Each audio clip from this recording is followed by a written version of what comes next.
વર્ષોના કચરા અને પ્રદૂષણના અંધકારને ચીરીને ગોધરાની મેસરી નદી હવે શુદ્ધ જળ પ્રવાહ સાથે લહેરાવા સજ્જ બની છે।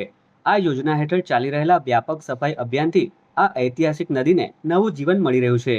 આગામી સમયમાં અહીં આધુનિક રિવરફ્રન્ટ બનાવવાની દિશામાં પણ મક્કમ પગલાં લેવાઈ રહ્યા છે, જેનો પ્રસ્તાવ ટૂંક સમયમાં જ મંજૂરી માટે સરકારને મોકલવામાં આવશે।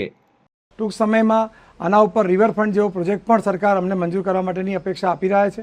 તો ટૂંક સમય એનો પ્રોજેક્ટ પણ બનાવીને અમે રજૂ કરીશું અને ગોધરાની જનતા માટે હાર્દ સમાના નદી એક ફરીથી પુનઃજીવિત થાય તેવી અપેક્ષા રાખી રહ્યા છે। અને ગોધરા એક સુંદરતમ પ્રાકૃતિક શહેર તરીકે બધામાં વધારે વિકાસ થઈ શકે અને એની સાથે તમને પ્રકૃતિનો વિકાસ હોય તો લોકોનો વિકાસ હોય, સામાજિકકરણનો વિકાસ હોય, લોકોની આત્મીયપણા વધશે। લોકહિતના આ કાર્ય અંતર્ગત નદીમાંથી વર્ષો જૂનો કાદવ કીચડ દૂર કરીને તેને ઊંડી કરવામાં આવી રહી છે, જેથી પાણીનો સંગ્રહ વધશે અને ભૂગર્ભ જળસ્તર ઊંચા આવશે। નદીનો આ કાયાકલ્પ જોઈને કાંઠા વિસ્તારના પરિવારોમાં ભારે આનંદ અને સંતોષનો માહોલ છે।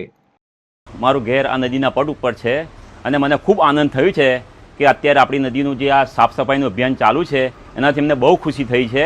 મેશ્રી નદીનો આ પુનરુદ્ધાર માત્ર એક સરકારી પ્રોજેક્ટ નથી, પરંતુ પર્યાવરણ સંવર્ધન માટે વહેતો થયેલો જન આંદોલનનો પ્રવાહ છે। પ્રકૃતિ અને માનવજાતના સંબંધને અતૂટ બનાવતો આ પ્રયાસ સ્વચ્છ અને ટકાઉ ગુજરાતના નિર્માણ તરફ એક મહત્વપૂર્ણ કદમ છે।